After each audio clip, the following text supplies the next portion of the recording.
திருமணத்துல பெண் வீட்டுல வலிமா விருந்து வைக்கப்படுகிறது. இது இஸ்லாத்தில் கூடுமா அல்லது எந்த அளவுக்கு விருந்து வைக்கலாம்? ரியாதில இருந்து துராப்ஷா என்ற சகோதரர் என்ன செய்யறாரு கேட்கிறார். அதாவது திருமணத்துல பெண் வீட்டுல என்ன செய்யறாங்க, விருந்து வைக்கிறாங்க.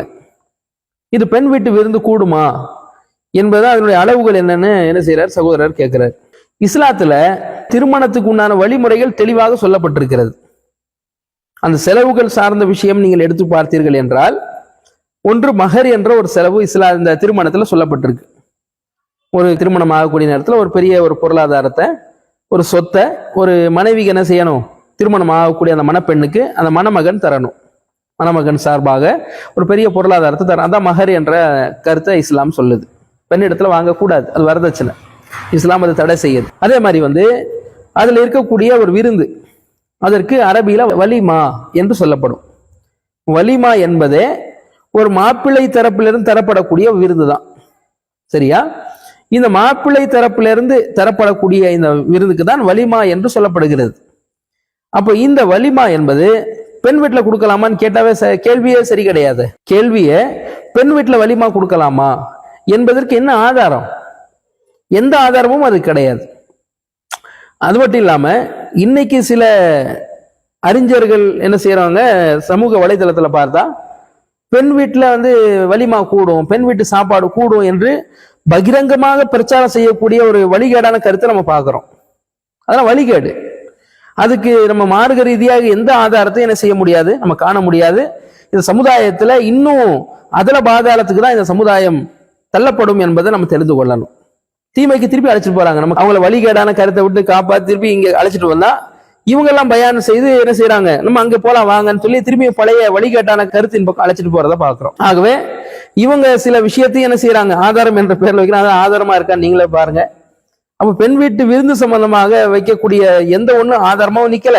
வலிமா என்பது முழுக்க மாப்பிள்ளை தரப்பில் தான் தரப்படணும் என்பதை நம்ம என்ன செய்யணும், தெரிஞ்சுக்கிறணும். அதுல முதலாவது ஆதாரம் பாருங்க. அதாவது ரசூலுல்லாஹி ஸல்லல்லாஹு அலைஹி அவர்கள் புகாரில் 5172வது ஹதீஸ்ல பதியப்பட்டிருக்கிறது. தன்னுடைய மனைவிய திருமணமான உடனேயே 2 முத்து அளவுக்கு, அதாவது 2 கை அளவுக்கு என்ன செய்யறாங்க, கோதுமையை ரசூலுல்லாஹ் வலிமாவை இருந்தா கொடுத்தாங்க என்பதை நம்ம பார்க்கிறோம். ரசூலுல்லாஹ் திருமணம் ஆகுது, பெண் வீட்டுல என்ன செய்யல, வாங்கம்மா நீங்க சாப்பாடு கொண்டு வாங்க கொடுக்கணும்லாம் சொல்லல. ரசூலுல்லாஹ் என்ன செய்யறாங்க, வலிமா கொடுத்தாங்கன்றத பாக்குறோம். அது மாதிரி புகாரில 2893வது ஹதீஸ்ல பாக்குறோம். சஃபியா ரலியல்லாஹு அன்ஹாவை மனம் முடிக்கிறாங்க. சஃபியா அம்மையார ரசூலுல்லாஹ் மனம் முடிக்கிறாங்க. மனம் முடிச்சிட்ட பிறகு ஹைஸ் என்ற ஒரு உணவு கொடுக்குறாங்க. ஹைஸ் என்றா என்னன்னு கேட்டா, பேரிச்சம்பழம், நெய், பாலாடை கட்டி இதெல்லாம் சேர்த்து உருளை ஆக்கிடுவாங்க. நெய்யையும் பாலாடை கட்டி மற்றும் பேரிச்சம்பழம் இந்த 3ஐயும் ஒன்றாக உருட்டி எல்லாருடைய கையில என்ன செய்வாங்க, ஒரு உருண்டையா கொடுப்பாங்க. இதுதான் ஹைஸ் என்ற உணவு. இந்த ஹைஸ் என்ற ஒரு உணவை ரசூலுல்லாஹி ஸல்லல்லாஹு அலைஹி வஸல்லம் சஃபியா திருமணம் முடித்த போது கொடுத்தார்கள், வலிமா விருந்து கொடுத்தாங்கன்ற செய்தியை நம்ம பார்க்கிறோம். அதே மாதிரி புகாரில 5168 இன்னும் நிறைய இடத்துல இருக்கு. 4791, 4792, 4793 அப்படியே வரிசையா 10-15 இடங்கள்ல வருது. என்ன வருகிறது என்றால், மா அவுலமன் நபி ஸல்லல்லாஹு அலைஹி வஸல்லம் அலா ஷையின் மின் நிசாஇஹி மா அவுலமா அலா ஸைனப் அவுலமா பிஷாத்தின். நபி ஸல்லல்லாஹு அலைஹி வஸல்லம் அவர்கள் அதாவது ஸைனபுக்கு வலிமா கொடுத்தது போல வேற எந்த மனைவிக்கும் ரசூலுல்லாஹ் என்ன செய்யல, வலிமா கொடுக்கவே இல்லை. ஸைனபுக்கு ரசூலுல்லாஹ் கூடுதலாக வலிமா கொடுத்தது போல வேற எந்த மனைவிமார்களுக்கு ரசூலுல்லாஹி ஸல்லல்லாஹு அலைஹி வஸல்லம் என்ன செய்யல, கூடுதலாக வலிமா கொடுக்கவே இல்லை. என்ன கொடுத்தாங்கன்னு கேட்டா, ஒரு ஆட்டை கொடுத்துட்டாங்க. ஸைனப் அவர்களுக்கு ஒரு ஆட்டை வலிமா கொடுத்தாங்க. ஒரு ஆடுன்றது என்ன செய்யறாங்க, மற்றவங்களோட கூடுதலா கொடுத்துதான் அவங்க ஒப்பிடுறாங்க. நம்ம எப்படி செய்யறோம், ஆயிரக்கணக்கா லட்சக்கணக்கா பொருளாதாரத்தை திருமணத்துக்காக கரைக்கிறோம். நபி ஸல்லல்லாஹு அலைஹி அவர்கள் உயர்ந்த ஒரு பொருளாதாரமா கொடுத்தது வலிமா என்பதை ஒரு ஆடுதான் என்பதை நம்ம என்ன செய்யறோம், நம்ம புகாரில பாக்குறோம். 5168ல இந்த செய்தியை நீங்க என்ன செய்யலாம், பார்க்கலாம். இதெல்லாம் ரசூலுல்லாஹி ஸல்லல்லாஹு அலைஹி வஸல்லம் செயலாக நீங்க பார்க்கலாம். நபி ஸல்லல்லாஹு அலைஹி வஸல்லம் அவர்கள் வலிமாவை அவங்க தான் கொடுத்துருக்காங்க, மாப்பிள்ளையாக அவங்க இருந்து அவங்க தான் கொடுத்துருக்காங்க. இதுல பாருங்க, நான் சொல்றேன் அடுத்த செய்தியில கட்டளையா சொல்றாங்க. நபி ஸல்லல்லாஹு அலைஹி வஸல்லம் கட்டளையா நீங்க வரக்கூடிய ஒன்னொன்னும் பாத்தீங்கன்னா அதெல்லாம் மார்க்கம் ஆயிடும், அதாவது ஒரு வழிமுறை ஆயிரும். அதுல பாருங்க, அப்துர் ரஹ்மான் இப்னு அவுஃப் என்ற நபித்தோழர், சொர்க்கவாசி என்று பெயர் வாங்கப்பட்டவர் இவர். ரசூலுல்லாஹி ஸல்லல்லாஹு அலைஹி வஸல்லம் அவர்களால் நற்செய்தி பெறப்பட்ட சஹாபி இவர். ஷர்ட்ல ஒரு மஞ்சள் நிற கரையோட வர்றாரு. ரசூலுல்லாஹ் கேட்கறாங்க, தஸவஜத, திருமணம் செய்துட்டீங்களா? ஆமான்றாரு. அப்படியா, பரவாயில்லையே அப்படின்னு கேட்டுட்டு, என்ன நீங்க மகர் கொடுத்தீங்க? பேரிச்சம்பழத்தினுடைய ஒரு கொட்டை அளவுக்கு நான் தங்கத்தை மகரா கொடுத்தேன் அப்படின்னு சொல்றாரு. அப்புறம் ரசூலுல்லாஹி ஸல்லல்லாஹு அலைஹி வஸல்லம் என்ன செய்றாங்க, ஒரு ஆட்டையாவது நீங்கள் வலிமா கொடுக்கலாமே என்று ரசூலுல்லாஹ் அவங்களே என்ன செய்றாங்க, ஒரு அறிவுறுத்துறாங்க, கட்டளையாவே அதை சொல்றாங்க. அறிவுறுத்தி கட்டளையாக சொல்லக்கூடிய செய்தியை நம்ம புகாரியில 2048வது ஹதீஸ்ல பாக்குறோம். வலவு பிஷாத், ஒரு ஆட்டை ஏனும் நீங்கள் வலிமா கொடுங்கள் என்று ரசூலுல்லாஹி ஸல்லல்லாஹு அலைஹி வஸல்லம் என்ன செய்றாங்க, ஒரு ஆட்டை ஏனும் என்ற வார்த்தையை சொல்லி நீங்கள் வலிமா கொடுக்கலாம், கொடுங்க என்று ரசூலுல்லாஹி ஸல்லல்லாஹு அலைஹி அவர்கள் சொன்ன வார்த்தையை நம்ம பார்க்கிறோம். அப்ப இந்த வார்த்தைகளை அவங்களுக்கு என்ன காட்டுது? ஒரு மாப்பிள்ளை தரப்புல இருந்து ஒரு மகளுக்கு தரப்படணுமா, குடும்பத்தாருக்கு தரப்படணுமா, மாப்பிள்ளை வீட்டாருக்கும் பெண் வீட்டாருக்கு சேர்த்து வலிமா கொடுக்கப்படணும்ன்றத நீங்க விளங்குவீங்களா?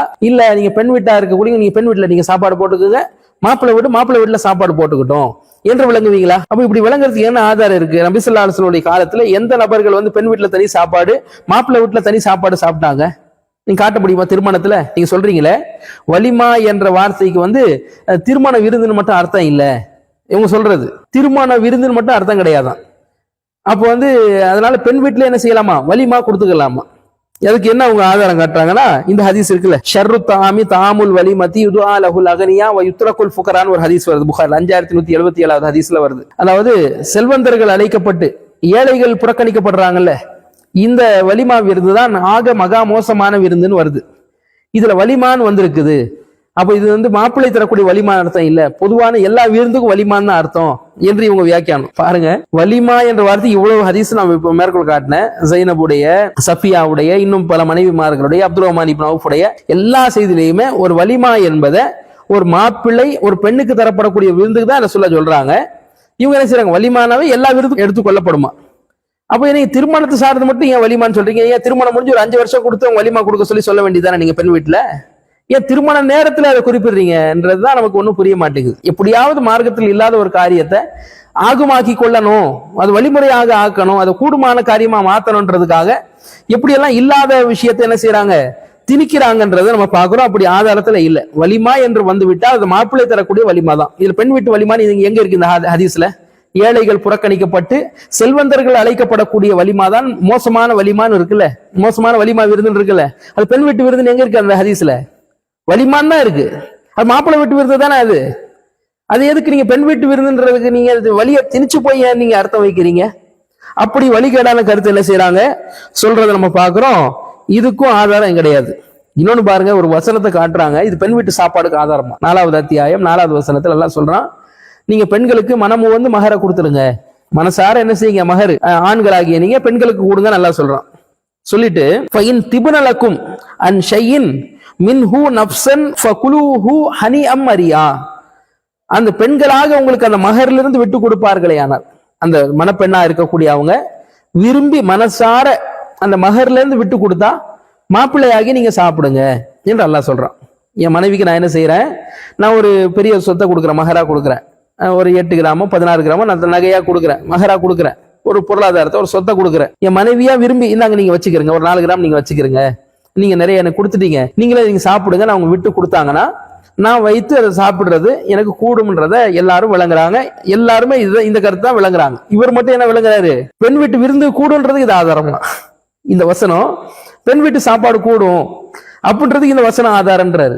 இந்த வசனம் பெண் வீட்டு விருந்து பத்தி எதெல்லாம் பேசுதா? மகர் என்ற தொகையை மாப்பிள்ளை தான் கொடுக்கணும், பெண்ணுக்கு கொடுக்கணும், ஒரு சொத்தா கொடுக்கணும். அந்த சொத்துல இருந்து அந்த பெண்கள் மனசார உங்களுக்கு மன திருப்தியோட விட்டு கொடுத்தா நீங்க சாப்பிடுங்க, அந்த பெண்களாக மனசார கொடுத்தாங்கன்னா நீங்க எடுத்துக்கொள்றதுல தவறு இல்லை என்ற பேசக்கூடிய கருத்தை தேவை இல்லாத ஒரு ஆதாரத்தை திணிக்கிறதுக்காக என்ன செய்யறாங்க, இப்படி சொல்லக்கூடியதை பாக்குறோம்.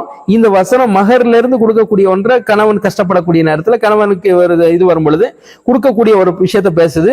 இது இல்லாத ஒரு கருத்தை வேண்டுமென்ற என்ன செய்யறாங்க, பெண் வீட்டு விருந்து கூடுன்றதுக்கு இந்த வசனத்தை மக்கள் மத்தியில என்ன செய்யறாங்க, சுட்டி காட்டுறாங்க. மக்கள் பார்த்து செயல்முறைப்படுத்தக்கூடிய நிலையை பாக்குறோம். ஆக இது ஒரு வழிகேடான கருத்துன்றதை நம்ம தெரிஞ்சுக்கிறோம். அது மட்டும் இல்லாம இன்னொரு ஆதாரம் இது பாருங்க, இதுவும் பெண் வீட்டு சாப்பாடு கூடுன்றது அவங்க காட்டுறது எல்லாமே பாருங்க, ஏதாவது ஒன்னாவது உருப்படியான ஆதாரமா இருக்கான்னு பாருங்க.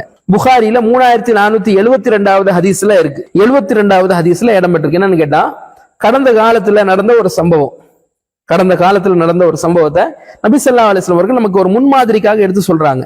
இது கடந்த காலத்துல நடந்தது. அந்த மனிதர்களுடைய நாணயம் நேர்மையெல்லாம் எப்படி இருக்குன்னு பாருங்க. இப்படிதான் நம்ம இருக்கணும், முஸ்லீம் இப்படிதான் இருக்கணும், நாணய நேர்மையோட ஈமானோட இறையச்சத்தோட இப்படி இருக்கணும், கொடுக்கல் வாங்கல நேர்மையா இருக்கணும்ன்றத சுட்டி காட்டுறதுக்கு கடந்த காலத்தில் 2 மனிதர்கள் இடத்துல நடந்த ஒரு சம்பவத்தை மேற்கோள் காட்டுறாங்க. அதுல என்னன்னா, ஒருத்தர் ஒரு நிலத்தை வாங்குறாரு. ஏ என்ற நபர் ஒரு பி என்ற நபர்கிட்ட என்ன செய்யறாரு, ஒரு நிலத்தை வாங்குறாரு. நிலத்தை வாங்கி காசு கொடுத்து வாங்கின பிறகு பூமியை தோண்டி பார்க்கிறாரு, தங்கத்தாலான ஒரு புதையல் கிடைக்குது. தங்கத்தாலான ஒரு புதையல் என்ன செய்யுது, பீன்ற நபர் வாங்கினார்ல, அங்க நிலத்துல ஒரு புதையல் கிடைக்குது. புதையல் எடுத்துக்கிட்டு அவர் வர்றாரு, வந்து திருப்பி கொடுக்குறாரு, இந்தாங்க உங்ககிட்ட நான் ஒரு பூமி வாங்கினேன்ல, இந்த பூமிக்கு உள்ள தங்கத்தாலான ஒரு புதையல் இருந்துச்சு, இந்தாங்க வச்சுக்கிறங்க. இன்னமா இஷ்டரைத்து மின்கல் அருது வலம் அபுதா மின்கல் ரஹப. அதாவது உங்களிடத்துல நான் வாங்கினது இந்த நிலத்தை தான் வாங்கினேன், இந்த தங்கத்தை நான் வாங்கல, இந்த புதையலை நான் வாங்கல, இந்த புதையல் உங்களுக்கு தான் சொந்தமானதுன்னு கொண்டாந்து கொடுக்குறாரு. இப்படி ஒரு நாணய நேர்மை இங்க பார்க்க முடியுமா நீங்க உலகத்துல? இப்போ அடுத்தவன் காசை ஆட்டையே போடுறான். இவர் எப்படி இருக்காருன்னா, அந்த பூமியை தோண்டின பிறகு இது நம்ம காசு கிடையாது, அவர்கிட்ட தான் நிலம் வாங்கணும், பூமிக்குள்ள இருக்குது, அவர்கிட்ட ஒப்படைச்சிடலான்னு ஓடி வந்து கொடுக்குறாப்புல. அதுக்கு அவர் சொல்றாரு பாருங்க, அவர் எவ்வளவு நேர்மையான ஆளுன்னு பாருங்க. வக்காலல்லதி லஹுல் அர்து, அந்த பூமிக்கு சொந்தமான நபர் இருந்தாரு அவரு, இன்னமா பியதுக்கல் அர்த வமா ஃபீஹா, உனக்கு நான் அந்த பூமியை வித்தது, அந்த நிலத்தை வித்தது, உள்ள இருக்கிற பொருளை சேர்த்துதான் வித்தேன்றாரு அவரு. உள்ள இருக்கிற புதையலை சேர்த்துதான் உனக்கு நான் வித்தேன், நான் பூமிக்கு மேல உள்ளதை மட்டும் நான் விக்கலப்பா, பூமிக்கு கீழே உள்ளதையும் சேர்த்துதான் வித்தேன் என்று சொல்கிறார். ரெண்டு பேரும் ஏற்றுக்கொள்ளல. உன்னுடையதான் இவர் நிக்கிறாரு, இல்ல உன்னுடையதான் அவர் நிக்கிறாப்புல. ரெண்டு பேரும் ஒரு நீதிபதி ஒருத்தர்கிட்ட போறாங்க, எங்களுக்கு தீர்ப்பு சொல்லுங்க. அந்த நபர் என்ன செய்யறாருன்னா, உங்களுக்கு குழந்தை இருக்கான்னு கேட்கிறாரு. இருக்கு. என்ன குழந்தை இருக்கு? ஆண் குழந்தை இருக்கு. உங்களுக்கு? எனக்கு பெண் குழந்தை இருக்குன்றாரு. அப்ப நீங்க ரெண்டு பேரும் என்ன செய்யுங்க, திருமணம் முடிச்சு வைங்க, உங்க ரெண்டு குழந்தைகளையும் சேர்த்து, உங்க ஆண் குழந்தையையும் உங்க பெண் குழந்தையும் ரெண்டு பேரும் மனம் முடிச்சு வச்சிருங்க. மனம் முடிச்சு வச்சுட்டு அன்ஃபிகு அலா அன்ஃபுசிஹிமா மின்ஹு வ தஸத்தகா, அந்த ரெண்டு பேருக்கும் அந்த புதையல்ல இருந்து செலவு செய்யுங்க. புதையல்ல இருந்து அந்த ரெண்டு பேருக்கு என்ன செய்யுங்க, கல்யாணம் பண்ணி முடிச்சிட்ட பிறகு, திருமணம் பண்ணி முடிச்சிட்ட பிறகு செலவு செய்து விட்டு மீதி பொருளாதார தர்மமாக கொடுங்க என்று அவர் தீர்ப்பு கொடுத்தார் என்ற செய்தியை நபி ஸல்லல்லாஹு அலைஹி வஸல்லம் அவர்கள் ஒட்டுமொத்தமான இந்த சமுதாயத்தினுடைய நாணய நேர்மைக்காக, எப்படி கொடுக்கல் வாங்கல நம்ம சரியா இருக்கணும்ன்றதுக்காக சுட்டி காட்டுறாங்க. இந்த செய்தியை புகாரில 3472வது ஹதீஸ்ல பாக்குறோம். அப்ப இதுல என்ன படிப்பின, நம்முடைய பொருளாதாரத்தை நம்ம ஆசைப்படணும், அடுத்தவனுடைய காசுக்கு நம்ம ஆசைப்படக்கூடாது, நாணய நேர்மையா இருக்கணும் இருக்குல்ல. இந்த செய்தியை எதுக்கு இவங்க காட்டுறாங்கன்னா, பெண் வீட்டு சாப்பாடு கூடுன்றதுக்கு. எப்படியா? அப்போ பாருங்க, ரெண்டு பேருடைய காசு இதுல உள்ள சேருது இல்ல, ரெண்டு பேருக்கு செலவு செய்யுங்க அவங்க சொல்றாங்கல்ல, அதுல இருந்து பெண் வீட்டு சாப்பாடு கூடும்.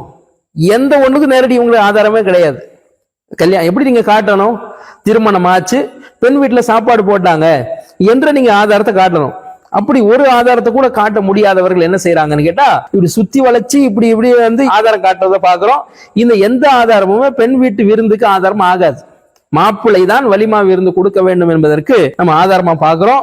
இது ஒரு வழிகேடான கருத்துன்றத நம்ம தெரிஞ்சுக்கிறோம். இவங்களே சொல்லக்கூடிய கருத்துல பாக்குறோம், வலிமான்றது மாப்பிள்ளை தான் கொடுக்கணும். பெண் வீட்டுல வலிமானவங்க கொடுத்தாங்கன்னா, பெண் வீட்டுல கூப்பிட்டவங்க கொடுத்தாங்க தவறு கிடையாது. ஆனா என்ன செஞ்சிடக்கூடாதான் அவர் சொல்றாரு, நம்ம பாக்குறோம், நீங்க பாதி காசு நான் பாதி காசுன்னு சேர்த்து பண்ணிடக்கூடாதான். மாப்பிள்ளை வீட்டுல பாதி காசு, பெண் வீட்டுல பாதி காசு சேர்த்து பண்ணீங்கன்னா நீங்க வந்து என்ன செஞ்சிட்டீங்க, கலப்படம் பண்ணிட்டீங்க. அது மட்டும் கூடாது, மற்றதெல்லாம் கூடும். இதுலயாவது பாதி காசு அவங்க செலவு செய்யறாங்க, அதுல முழு காசுல அவங்க செலவு செய்யறாங்க. இப்ப நடைமுறையில் என்ன நடக்குதுன்னு உங்களுக்கு தெரியாதா? திருமணம் சமுதாயத்தில் நடக்குது. எப்படி அவங்க கூப்பிடுறான், கூப்பிடும் போது நிக்கா சாப்பாடு, அதாவது வலிமா சாப்பாடுன்னு சொல்லி கூப்பிடுவான்.